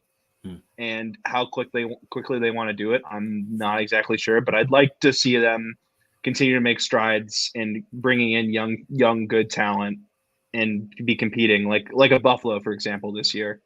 End up a similar situation like them. Because, again, you can't have Larkin forever being like you're looking at like age 30 if you continue kind of tearing it down year after year and you're kind of back in the playoff picture. So there's definitely some mixing there, but I'm super curious to see what's going on. I know Larkin admitted in his press conference after signing that he was on the same boat with Steve Eisman in terms of the direction of the team. So I'm sure there's conversations there. Right. And he wouldn't have agreed to a deal if he didn't like where the team was going. Sure. And I think the deal was less than market value for him. I still think so. I mean, he could probably get 9 or 10 million a year somewhere else, but we're human, and maybe he loves to be there. And Yzerman has a track record of, building something really great in Tampa Bay. And, he's done it before, and he seems to be a good evaluator of talent. He's not just a former superstar that doesn't get it, seems. So, maybe Detroit has a chance here. I mean, Tampa Bay is getting older. Boston will have to make some serious decisions. Toronto's going to price themselves out of players eventually. I mean, it will be interesting to see where Austin Matthews goes and what happens with him, what they'll do with like a Mitch Marner, or if will they have to move a guy. So, the landscape of the Eastern Conference in the next year or two could really change significantly. And maybe Detroit's in a position to make a move. Yeah, definitely. Again, you look at it this year, it's just like, no, not a lot of room going on there. No, so this is a wagon of a conference right now. Oh, I mean, compared to what is it? There's five teams in the East that are better than the first team in the West, right? Something like that. So it's quite the division. Also, the final return on Klingberg, Wild sending a fourth from 2025, Andre Schuster, and rights to Nestorenko, and Ducks are retaining half of Klingberg's salary, so $3.5 million. Okay. AAV. Huh. Well, they retained some salary too. Yeah, and I remember when they first made that signing this summer. It was just like first round pick, here we come for John Klingberg. Right. And it's quite the step down. I know he hasn't had a great year, and the Ducks have also, again, it kind of goes with, you run that risk. It's like Taylor Hall going to Boston the 1 year. Taylor Hall had an awful year. Mm-hmm. Buffalo was really bad. Right. But they made that bet to kind of, we're going to bring in this guy and hopefully he can pop off and then we can sell him big at the deadline. Right. It doesn't always work that way. No. Doesn't always, and you're right, it doesn't always work that way, and it happened with Klingberg and with Hall, and then of course Chychrun. Arizona waits forever and gets lesser of a deal than they had, or they were seeking anyway, in the beginning. So that was difficult. Pittsburgh, I thought, made some decent moves. They moved on from Teddy Bluger. They were able to get Bonino back. Pittsburgh's a team that's kind of laying in the weeds. I mean, they have Crosby, they have Malkin. They always are kind of out there as a team. I don't think they're as good as the top 4 or 5 teams in the conference. But again, a team that, they get hot. They have a lot of experience. Maybe they can do something this year. Crosby and Malkin and Letang all getting older. That's a team that is going to be like the Bruins, kind of trying to squeeze another one out before they're all gone. And again, they kind of went last dance energy as well, bringing back all the guys this summer. But then they didn't really do a good job of putting supporting cast around them. No, it's not the core guys underperforming. It's the depth pieces, where the Bruins, for example, are having really good contributions all up and down the lineup. Yes. Yeah. And that's the depth is the key. And the depth is the problem that the Bruins have had the last couple of years with bottom 6, wasn't producing enough, wasn't hard enough to play against, they just didn't have a balanced enough team. This year they do. And that's why you're seeing them, have such a historic season so far, is that there's not a lot of weaknesses there. With Pittsburgh, it's interesting. They pull kind of a Bruins move and get Bonino back. Bonino is a guy that I had on the Bruins radar. He's a guy with a Stanley Cup experience and a good bottom 6 guy, and maybe they can catch lightning in a bottle with him again. It's a very difficult group. I mean, Pittsburgh could end up playing Boston in the first round, and that historically has not gone well for Pittsburgh, especially in the last 10 years, 15 years. Like, Bruins have had a pretty good handle of Pittsburgh. I just don't think there's nearly enough there for the Penguins to beat Boston, say, in a 7-game series. I don't think so either. No, I don't think so at all. The first round matchups, the matchup I really like is the Tampa Bay Toronto one. It's a rematch of last year. Toronto probably should have won last year's series, but again, first round jinx. This year, there's so much pressure on them, especially after the last few years, and now making the moves they made. They really have to beat Tampa Bay in the first round. Can you imagine if they don't? Oh, that's what I'm looking to see. That's what I want to see. I want to see them fail again. And I'm sorry. Poor Roscoe, as we just had him on and stuff like that too. Right. Well, we had to say goodbye before we could talk about this.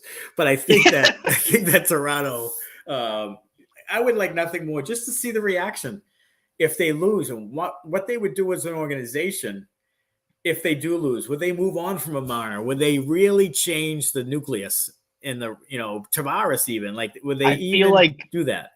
You gotta, don't you? I think you do. Yeah. It's kind of, isn't like the definition of insanity is you keep doing the same thing over and over again, expecting a different result. Right. Exactly. So that would be that. Yes. Not saying any of those players are bad, or because it's very much not the case. Right. It's just like sometimes a certain mix, like we were kind of saying with Vancouver, not saying it's like a toxic locker room or anything there, but sometimes players playing styles and stuff like that don't mix in terms of when it really counts.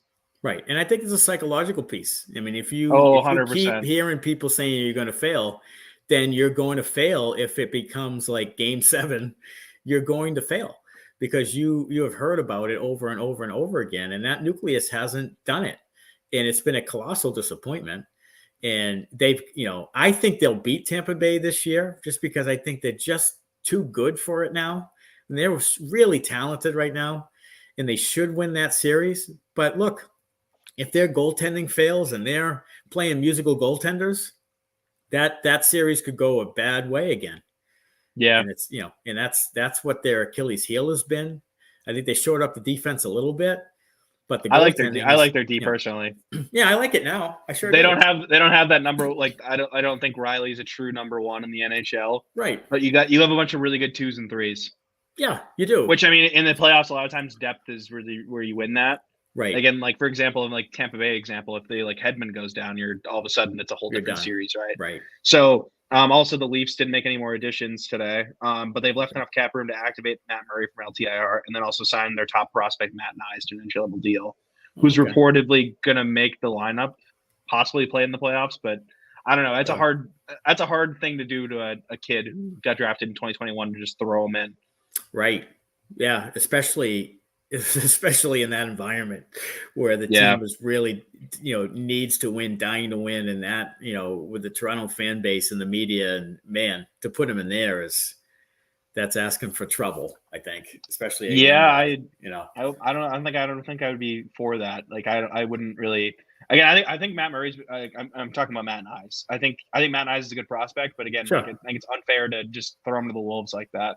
But we'll see. I mean, I'm curious. But Matt Murray, I think he's been pretty solid when he's been healthy this year. But that's the thing, right?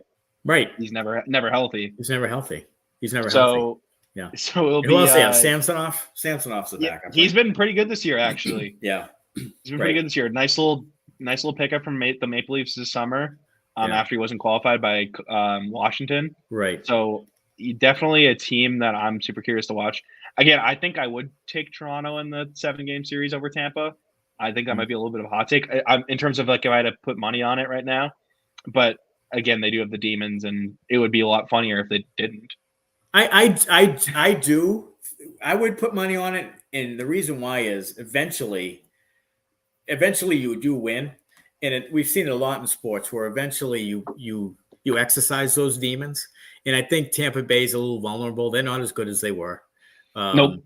Vasilevsky can stand on his head though and win your series or 2 or 3 for sure.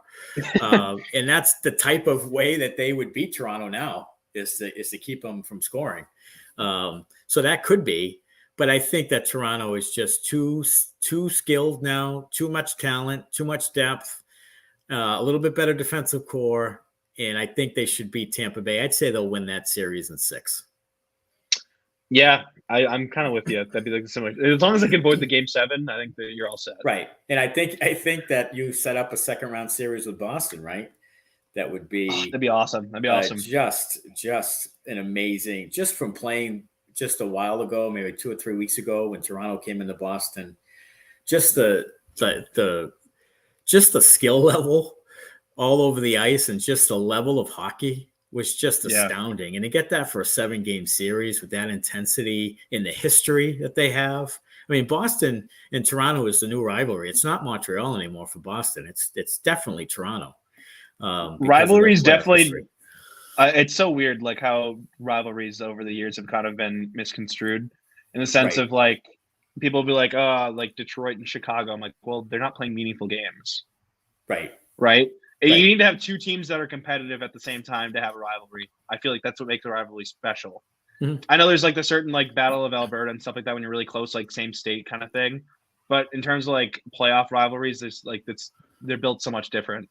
And like Toronto and Boston, like you said, I would agree that has a bigger rivalry than like Boston, Montreal right now. Yeah, and I think that the one of the problems too is the regular season schedule. Boston plays Montreal 3 times. They didn't play them until January. You don't play enough together. They used to play them 6 or 8 times in a year.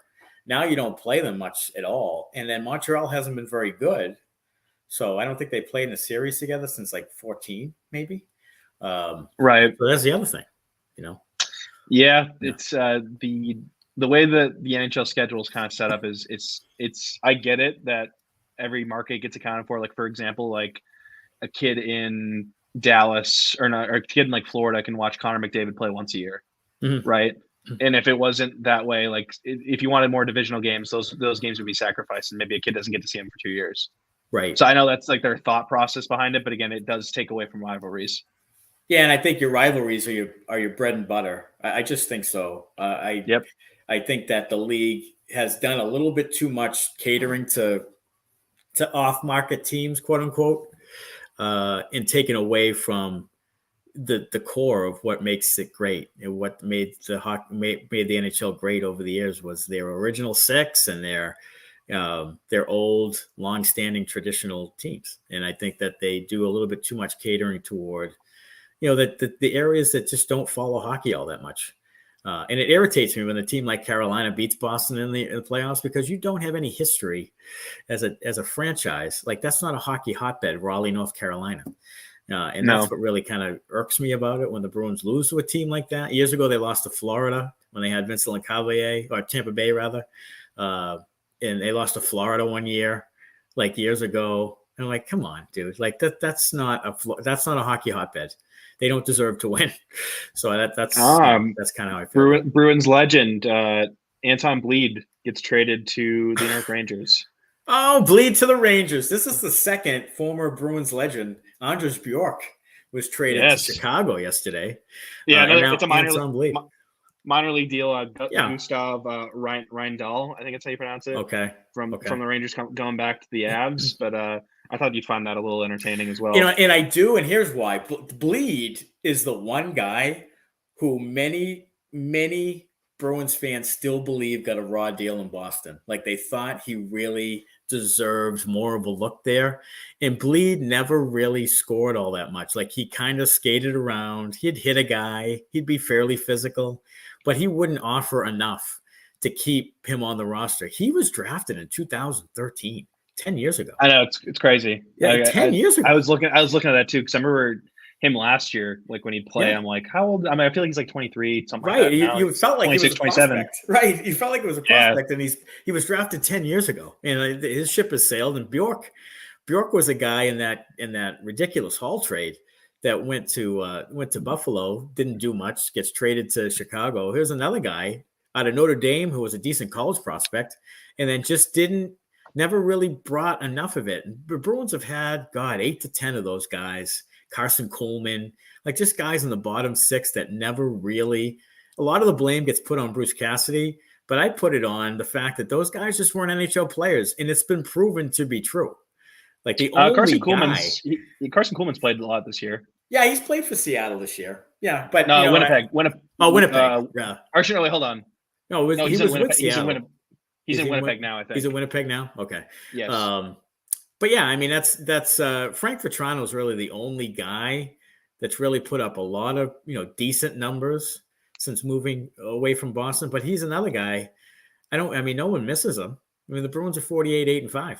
Like who? Yeah, you're doing okay. We don't really need those bottom 6 guys, and they're interchangeable. They stay a couple of years and then they're gone. They price themselves out eventually. But it's interesting to see Bleed move on. Maybe he could finally catch a little bit of lightning. Where did you say he went to? New York. The Rangers. Oh, really? Yes. So he has no chance of cracking lineup. Yeah, so no. Good. Also, reported that the Red Wings are done for the day. Red Wings are done. So now it's on to the offseason for the Detroit Red Wings. Yes, very interesting. Yeah. Big one. I'll focus on the draft. That's where do you know offhand, and I'm putting you on the spot, but do you know the salary cap situation on heading into the Red Wings? Yeah. Favorable. Very favorable. Okay. We're looking at like $30 million. Oh boy. That's a lot. You got plenty. I mean, Bertuzzi's gone. His retained salary is going to be gone. Larkin's going up like $2.5 million. Yeah. But then we have Justin Abelkader's buyout that's coming off, I think, this year. Yeah. Maybe Franz Nielsen's too. No, not Justin Abelkader's, just Franz Nielsen's. Okay. Retained salary on Panik's being off as well. Okay. Other UFA, Nedeljkovic, who was buried this year in the minors. Okay. So there's a plenty of UFAs that are coming up, and also the best part of the Red Wings right now, they have a ton of flexibility. Yeah. Not a lot of long-term deals because again, this is not like really the core you're working with right now, right? You got Sider, you got Raymond, you got Larkin. Yeah. They extended Jake Wallman, another complimentary piece on D. He turned out to be a really good defenseman. Yeah. Signed a nice 3-year deal worth $3.4 a year. Yeah. Good deal there. Yeah. Mata was re-signed for 2 years at $3 a year. So another good little piece there. So you're kind of just working at building that, and then bringing in your young talent around that. Simon Edmondson will likely make the team next year. 6th overall pick, defenseman, 6'6", can really skate. Not exactly the Moritz Seider type. I wouldn't say has the offensive upside, but very good defensively, uses his stick really well. Marco Kasper in Sweden has had one of the best U21 seasons in a long time in the SHL. A lot about him. Yeah. Really good motor. I don't think he's ever going to be like a high-end scorer, but I think a second-line center all day in the NHL, if not more. Yeah. And he also plays a little grit, so it could be like a Bertuzzi replacement, obviously at center. I don't know if he's NHL ready next year, but you look at it that way. And also, like again, with moving forward in the offseason, you got 2 first-round picks for this year and also 3 seconds. Oh, wow. Wouldn't surprise me to see if the Red Wings see an opportunity to make a move and get a NHL now player with one of those. With one of those, yeah. But it is, from all accounts, a deep draft. So, maybe but yeah, that is some resources you can use to trade. And I don't know if you want to make all those picks because they aren't far from being mean, obviously, they're fairly competitive. It's not like they're the doormat, you know. No, and it's a step forward. I think last year they were saying after the deadline, I think the Red Wings, I was on the broadcast last game. I think they went like 6-18-2 or something like that, like something crazy. Yeah. So I know they're trying to avoid that, and I was kind of surprised they didn't make any. I thought they make like an addition like last year where you get like a young roster piece that can come in and just fill in and see if you can change the scenery from another team. I was curious. I was wondering why Detroit didn't do that. Right. But you got a couple guys like Zadina, 6th overall pick, 2018, hasn't really panned out, but with moving Bertuzzi, Sundqvist, he's going to get bigger opportunity. Right. Berggren, who's 2nd round pick, he's been really good this year as a rookie. Soderblom, who he sent down, which probably didn't deserve to be sent down. He's probably going to get called back up. 6'8", 250 forward prospect, but 6'8", 250. He's a 6th round pick. He can score like no other. He had 21 goals in the SHL last year. Really good net front guy. And he had in 21 games, he had 8 points. So actually 20 games. So I mean, pretty decent production for a rookie year as a 21-year-old in the NHL. So not a super physical guy by any means with that size, but he was getting adjusted. He's not the fastest skater either, but I wouldn't think so. I'm looking as someone who covers the team, I'm looking at the young guys as the storylines and how they progress during the season, not necessarily wins and losses. As long as they're playing competitive games and how those guys are playing, I think that's what you indicate how the future will go. Right. Maybe JVR falling through at the end. Maybe that's something that, fell through. They thought they had, and now that it falls through, they didn't get a guy they wanted to get. Maybe that's the other thing. Maybe they put everything into that and it didn't work out. And now they're like, well, deadline goes by. We don't have anything else in the pot. So maybe they tried to get that guy and it just didn't. True. Maybe not. Yeah, that's a good point. It's a good point. Boston, has a lot of UFAs, Bergeron, Krejci, the decisions made. I would say if I was a betting man, David Krejci's done after this year, regardless of what they do. I think he'll go back to Czechia. I still think Bergeron's playing another year. I just think he is. He's not that old. He's still playing at a very high level. Like he's still a Selke favorite. Like he still has 20+ goals this year. Like he's at 60-something% faceoffs. Like he's still playing at a very high level. I think he plays again next year. And they'll have to do another funny deal with bonuses and such. But I think he comes back. I think they'll have Zucker as a second-line center. I think they'll have Coyle as a third-line center unless they move him. They'll get a fourth-line center. So you're assuming Bergeron comes back then? I think Bergeron comes back one more year. I do. Okay. I mean, if they win it all, I think he'll have a serious decision to make. But I still think he plays another year. I do. I just think it would be really hard for him to leave playing at at kind of the highest level. I mean, he's one of the top centers in the league still. I agree completely. I'm just curious. I know he made comments last year. It seems like he's one-footed, one foot out. I guess you get to that point in your career, it's kind of like year by year, you see where I'm at. Right. And he has every right. He has every right to just be like, I'm done. Like he's given everything to the Bruins. So yes, I'm curious on what that looks like. Because again, that would be a huge hole. It will be, to lose both your top centers. Yep. A Hall of Fame center and a Bruins Hall of Fame center, like two high-end players at once, is really damaging. Again, Zacha fills a little bit of that gap, but they'll need to get a top-line center. If Bergeron decides not to come back without a lot of money to do it. So that's a big problem. I think Bergeron. The other thing is that Bergeron's been such a team-friendly guy with his contracts and such that I see him coming back for 1 year to bridge the gap so that they can maybe get a bump in salary cap and some roster flexibility, cap flexibility, where they can go get in the following offseason the replacement. You know what I'm saying? I think that he might do that for them. So I would say if I was a betting man, I'm 60-40 he comes back, and I'm like 20-80 Krejci comes back. I think this was the last hurrah for him. Gotcha. Then they get Hall and Coyle. DeBrusco will be entering his last year of that $4 million deal. Marchand's still on the books for 2 or 3 more. McAvoy, obviously, and Lindholm are wrapped up. So your defensive core, Carlos still has term. Your defensive core is still pretty good. I mean, this team is still really competitive with 2 really strong goaltenders, probably the best tandem in the league. still really competitive. I mean, I don't see them going even out of the playoffs next year. I don't. Unless there's a couple injuries that really hurt them, like McAvoy and Pasternak.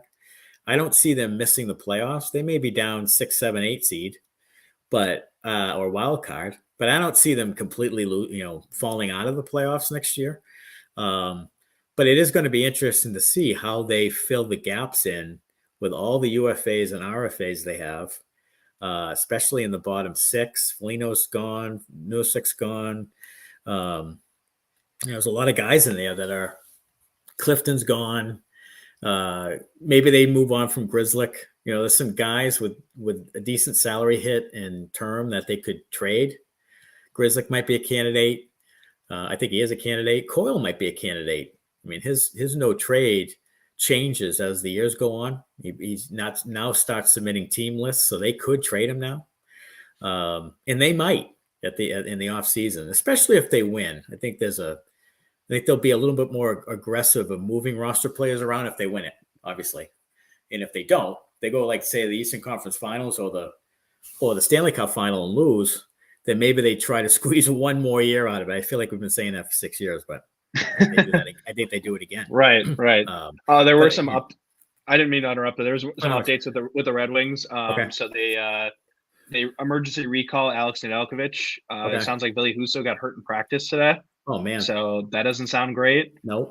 They signed Alex Chason, who was on an AHL tryout. He played in the NHL a little bit last year. Yeah, just a guy to fill in the roster. Warm body, and then John Letherman, who was a ECHL goalie, signed to a 2-way deal so he can play in the AHL. Sure, absolutely. So that's unfortunate with Husso. I hope he's okay. Yeah. I hope it's not long term, but that's not a great thing toward the end of the year to start losing guys. Definitely not, especially when they want to remain competitive through the end of the season.